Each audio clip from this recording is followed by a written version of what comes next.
Welcome, everyone.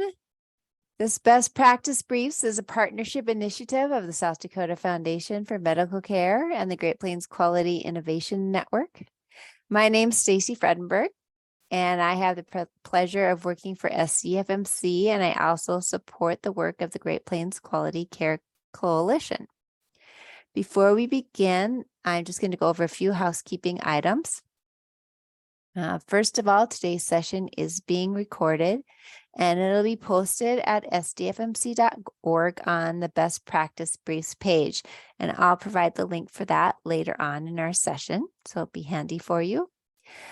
All lines are going to be muted throughout the presentation, but we encourage you to add your comments and questions to the chat, and then we will address them at the end of the presentation.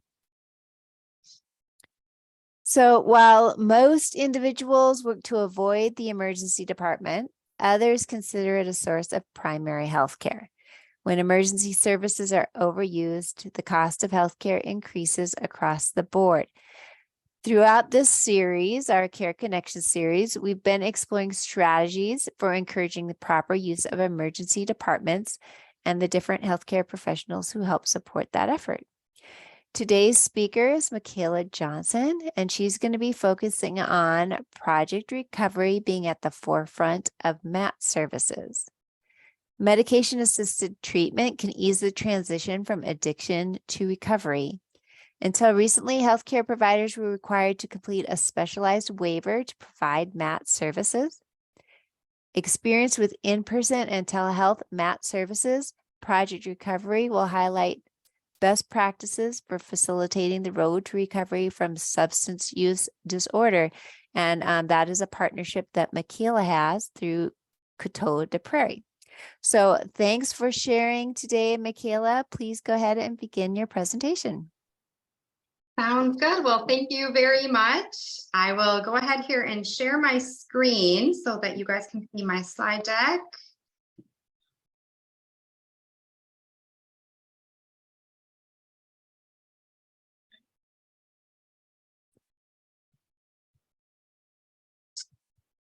Looks great. Perfect. Well, thank you very much for having me today. As they said, my name is Michaela Johnson. I am the director of our pharmacy and clinical operations at Coteau de Prairies Healthcare in Sisseton, South Dakota. And today I'll be talking about how we integrated substance use disorder treatment into our rural healthcare facility, and how that has really engaged with patients in our community, as well as reduced our emergency room visits. So our program really has three focus areas, and that's what I'm going to hit on today. We focus on low barrier access to care, a multifaceted treatment approach, and then utilizing a care connector to really pull it all together and provide support for our patients. So to get started, I want to talk a little bit about how we have low barrier access to care and how that has decreased our ED visits and increased our engagement with our patients with substance use disorder. And that first begins with the very first step of establishing care. And we have availability through all points of entry throughout our healthcare system to refer patients to our program. So I guess I should back up and say Compass Care is the program that we created. You'll see the little logo there in the corner of the screen, and it is a clinic-based substance use disorder treatment that we have integrated into our clinic and really expanded throughout our healthcare system to be able to pull in individuals that have substance use disorder and create a resource for the various departments within our healthcare system, as well as within our stakeholders within our community to have an option for substance use disorder treatment. So as I said, all points of entry throughout our healthcare system have the ability to refer patients to our program. And it's really been a great resource for our emergency department. When patients present with withdrawal, we can initiate, we've trained and are we've trained our ED staff, and they have the capability to initiate that Suboxone in the emergency department and then refer over to Compass Care for ongoing treatment. And our Compass Care program really works really closely with our emergency room department.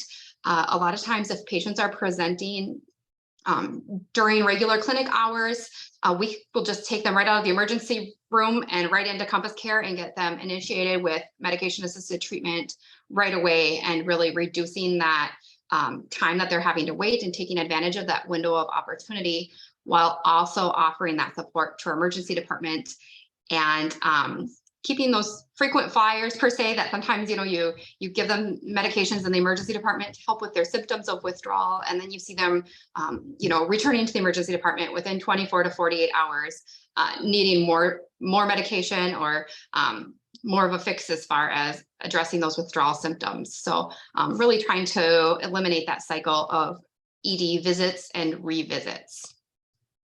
So this collaboration with our emergency department, as well as across the healthcare system, has really lowered the barrier for patients being able to access care. Additionally, our patients don't need a referral, so they can just walk right in our door and say, or call us. We have our number plastered quite a few different places around the community, saying, hey, I need help, and we'll get them in as soon as possible, usually within 24 hours.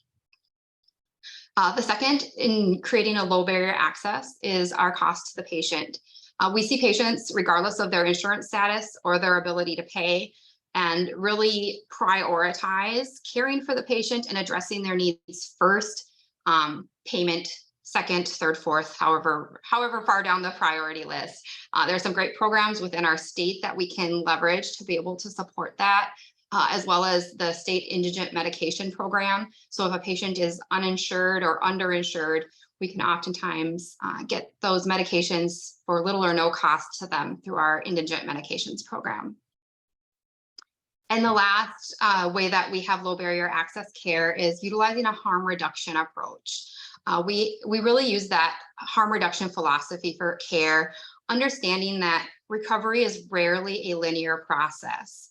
So if someone slips up or relapses, or there's an unexpected urine drug screen result, instead of pushing that patient away, we draw them closer and identify ways with them to be able to be of more support. This approach has really helped create a foundation of trust and continued engagement as patients become more comfortable sharing their struggles and being vulnerable and asking for help.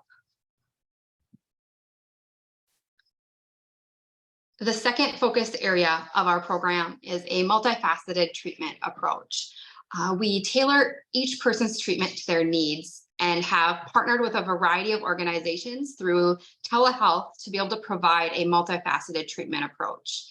And our mainstay of treatment is through medication-assisted treatment and our partnership with Project Recovery.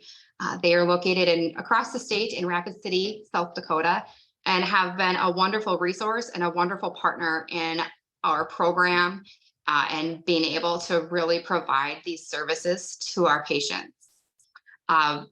Through our medication-assisted treatment program, we see patients when they begin every few days, then every week, every 2 weeks, and then ultimately usually about once a month.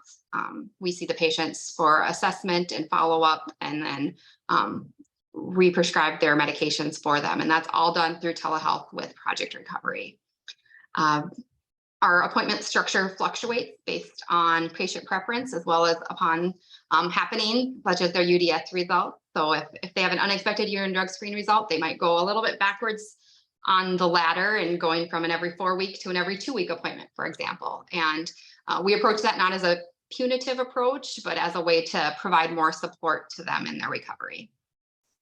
Another approach that we use is providing counseling to patients. Again, that is provided through telehealth right here in our facility through a partnership with Avera Behavioral Health. And that has worked wonderful with marrying that up with their medication-assisted treatment appointments, where they can come in and do both appointments back to back and be able to receive both services. The third is peer support. And that's another partnership that we've been able to have through an organization called Face It Together. And they have been very engaged in providing distant telehealth and phone peer support to our patients. And now we will have them on site 1 day a week to provide even more support beginning next week. So all of this has really allowed us to really tailor this program to be able to meet what the needs are and the interests are of the patients. And lastly, there's a lot of evidence with regards to contingency management in individuals with substance use disorder. So we do have a contingency management program as well. And patients receive points that they can redeem for prizes or gift cards in steps taken towards their recovery. So things such as on-time appointment, expected urine drug screen results, engaging in peer support or counseling, securing a job. So really anything that our care connector sees as a step in the right direction and a win towards meeting the goals that the patient has set for themselves, they can get points for that and turn those in for prizes. The last focus area of our services is our care connector. And our care connector is really the hub of the program. I call her the heartbeat of the program a lot of times because she is what keeps this program going.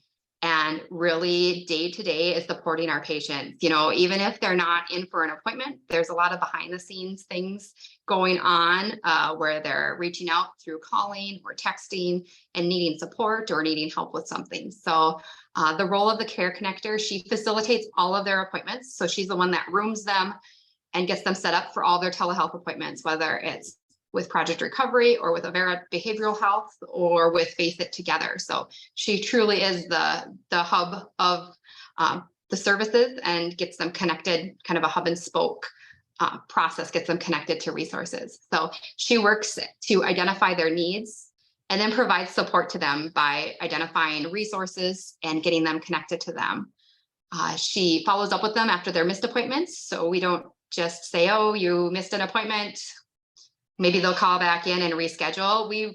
She reaches out to them and does that warm, welcoming approach, I guess, is what we try to have, to say, hey, we missed you today. Why don't we try to get you in tomorrow? What's going on? What can we do to help? So we really focus on that. And then she also facilitates all of the referrals. So whether it's a referral for counseling, for peer support, it might be to get signed up for food stamps or other government programs that they're eligible for. She facilitates all of that and keeps a pulse on that to make sure that follow through is taken and things don't fall through the cracks.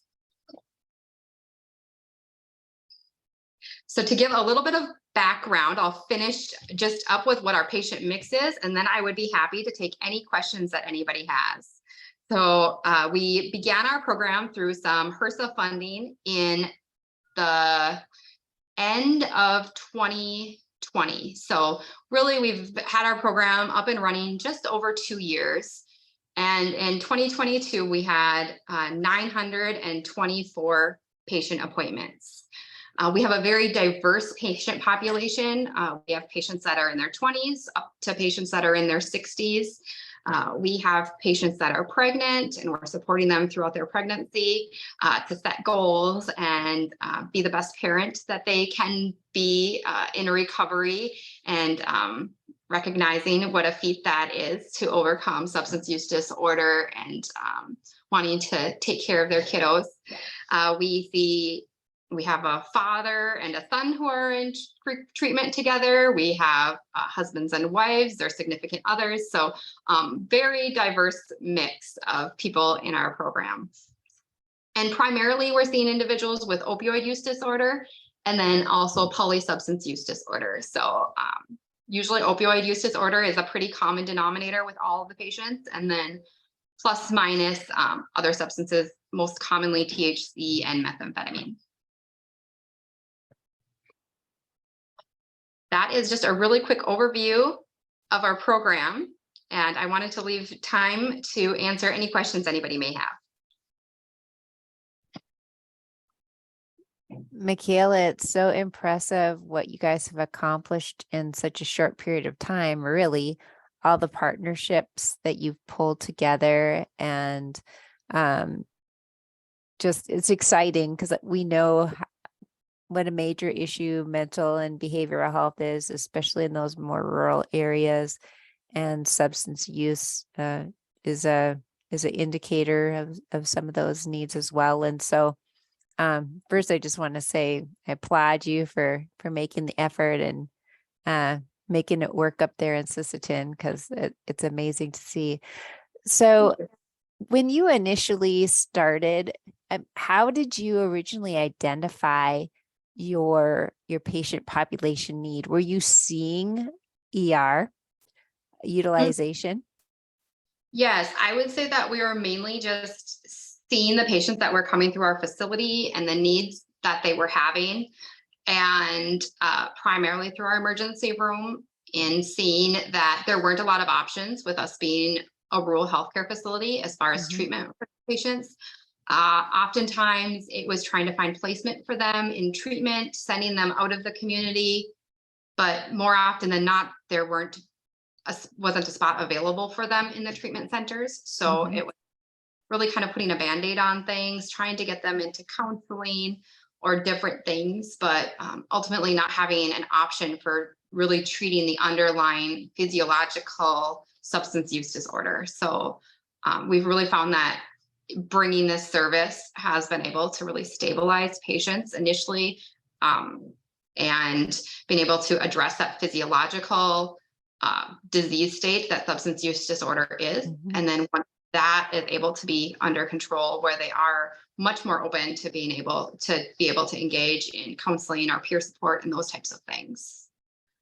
So can you talk about the sequence of how you integrated it? Did you start out with the MAT services and then add in the other partnerships as you went?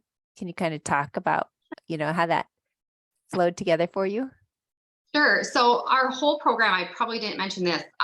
Our whole program was started through, we applied for some grant funding through HRSA for medication assisted treatment. And so through that process, we created a whole work plan, a 3-year plan of exactly how we envisioned rolling the services out. And through developing that work plan, did a lot of talking and connecting throughout our state and region with stakeholders that were in the same areas as far as addressing substance use disorder. So we made a lot of connections with our partners through that grant writing process, and worked them in to our grant.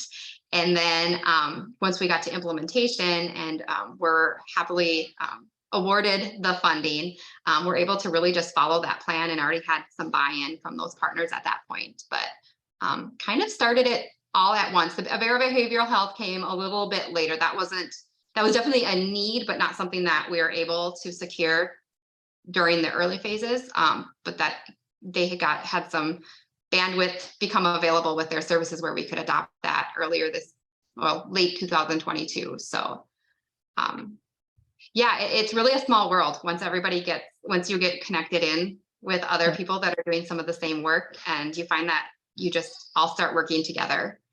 Yeah. I'm sure others probably have questions. Oh, here we just had one pop up. Just to encourage you to use the chat box to do your questions, or if you have a question and you want to ask it to Michaela, just raise your hand, let me know, and I can unmute you, so you can do that as well. But Josh is asking, he says, great presentation, Michaela. Are you starting to see an increase in stimulant medication disorder? And if so, how does that impact your program? Yes, we are seeing an increase in stimulant use disorder. I feel like it's probably been integrated in with our opioid use disorder since the beginning, where a lot of patients, not a lot, but a decent portion of our patients were using opioids as well as stimulants in some capacity. And again, that's where you start working across the state and region you get connected with all of these people that are doing similar work. So we are connected in with a group through South Dakota State University who is doing some work in stimulant use disorder. So we actually have a whole extra add-on that specifically addresses stimulant use disorder, mainly through encouraging exercise and exercise programs, specifically programs that are geared towards people in recovery. And there are some of those, I can share those. There's one, it's called, I think it's the Phoenix or Phoenix. I can't remember exactly what it's exactly called, but I know it's something Phoenix. And it's like an online platform that's focused towards setting goals and people that are this community of individuals that are in recovery. So between that and then the other evidence-based treatment for stimulant use disorder is contingency management. So we have kind of an extra add-on contingency management program for individuals that have stimulant use disorder, and they have even more opportunity to get points and that positive reward pathway with doing well, getting points, and being able to turn that in for prizes. And those are the main two things that have been studied so far that have shown success in stimulant use disorder. But I anticipate that's going to be a really big area of focus and new developing treatment in the years to come. Yeah. So that contingency program is actually, you're saying that's an evidence-based program that you're using, that a warrant incentive system? Yes. Oh, Yep. that's awesome. Yeah. What's your next step, Michaela? What plans do you have now to grow? Oh, goodness. I would say our next steps would be looking internally and working with our providers and our emergency department in pivoting towards opioid stewardship and identifying patients that are being seen in our clinic for chronic pain management, and especially new patients that are presenting for chronic pain management, and identifying best practices with treating that, and identifying all of the different ways that we can treat those things, such as physical therapy and multimodal pain, non-opioid pain options, to be able to really avoid opioid use chronically. Yeah. Well as acutely, I would say, in our ED as well, as far as, and we've been kind of having background, I guess surveillance is maybe the wrong word because it makes it sound like we're spying on somebody, but we've been having background watching our practices and looking at our prescribing practices. And for the most part, our ED really does really well, but just supporting them as well on those acute pain things, as far as how many days supply would be recommended, when is it recommended to do non-steroidals versus an opioid. Right. Yeah, that's a great plan. We had another question. With Project Recovery, are you able to do all your appointments through telehealth at your facility? Yes. The patients come on site to our clinic and then do telehealth from our clinic to Project Recovery. We do have a handful of patients. That's one thing that we've expanded. And initially, everybody always came on site to our facility.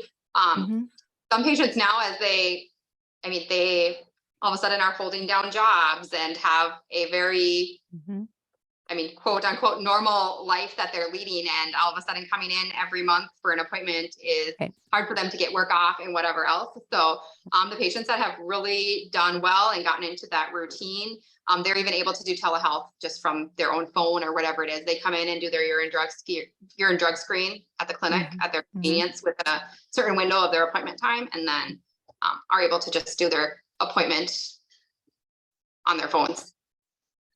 So I know you have a pharmacy background as well, correct? Yes. So, yep. I'm a pharmacist. So you're the director of the pharmacy there. And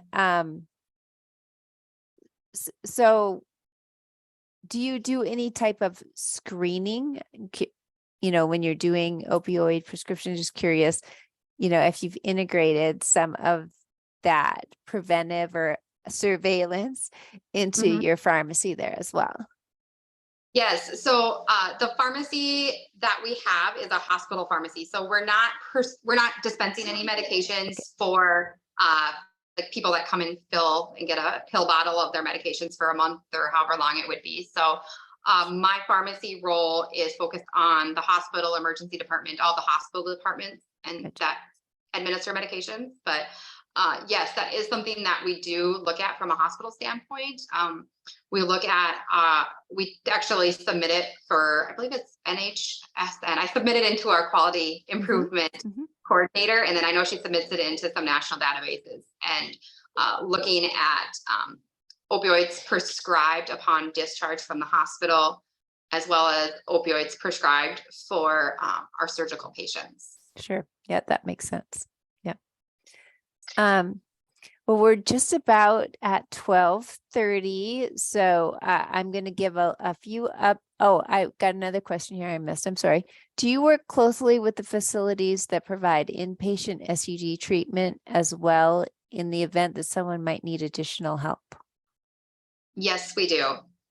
Yep, and we've actually, I think one thing that's really worked well with our care connector is that a lot of times, or we've identified through the process that there's a little bit of a gap between the inpatient or even outpatient substance use disorder treatment facilities and the medication assisted treatment, where a lot of times they're not as familiar with medication assisted treatment, or maybe want a patient that is not on any medications when they enter treatment. So that's something that we've been able to not just partner with them, but provide background and education and advocate for patients, saying these patients need treatment, but taking them off their Suboxone is going to really set them a step back. Can we please continue their Suboxone when they enter treatment, and have been able to have that happen for patients. So Yeah. That important advocacy. We coordinate all of that. If they're appropriate for treatment, or they're wanting treatment, or whatever it may be, whether it's them asking for it, or a lot of times Project Recovery identifies that and makes a recommendation. Our care connector then reaches out and coordinates all of that with the patient and with the treatment center. Yep, that's perfect. Well, I want to thank you for sharing. I mean, it's just like everybody's been saying, and you've got multiple comments great about the great work this is and how important it is and will continue to be. We know it's an ongoing issue. We are just about at 12:30, so I'm just going to take a minute quick to let people know that I did put a link to the evaluation in our chat, and also a link to the best practice brief website. That's where this recording will be posted. I typically am able to get the recording up the same day. And so if you want to review what Michaela went through, because she shared a lot of information with us in a short period of time, so feel free to go and view that again. And also, if you have a best practice brief at your facility, something that you're doing great work in, we love to highlight all of our stakeholders at our healthcare facilities and the way they're impacting the lives of South Dakotans. So I'm going to put my email into the chat box.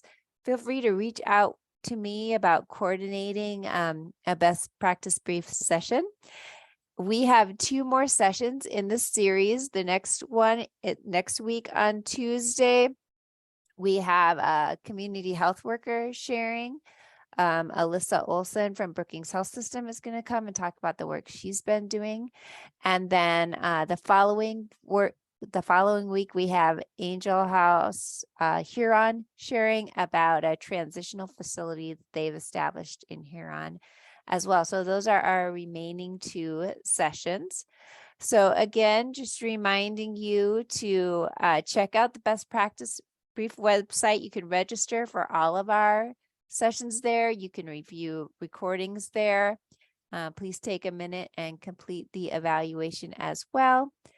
And I'm just going to take one more second to double check for questions, see if there's any other last minute questions for Michaela before we close out. Right. I'm not seeing any more questions. Thank you, everyone. Have a great afternoon. Stay safe and stay warm.